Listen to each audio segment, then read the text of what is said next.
So this is deck 12, room 1828, and that, where I am heading, is a huge window. I don't know if you can see it. Nope, you're seeing my own reflection. Maybe I'll take another video in the morning so we get to see the view outside, okay? So we got 2 chairs there. Hold on, let me do this real quick.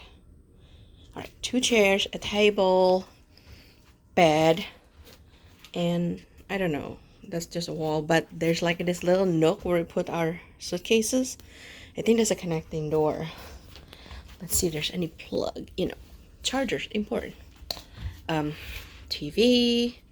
That is actually a sofa bed that is made as a bed for our child.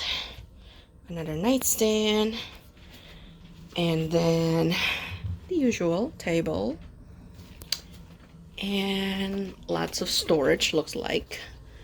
Full-length mirror. I think plenty of storage here.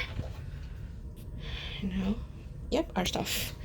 And let's see what, oh, yep, definitely more storage. Wonderful. And then let's check out the bathroom. That's the bathroom. Decent size.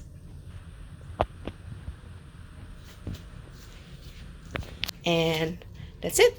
And tomorrow morning, we're gonna check out the view outside that window. Huge room. Awesome. This is our view from the bed. So yeah, we woke up looking at this. Pretty sweet, huh?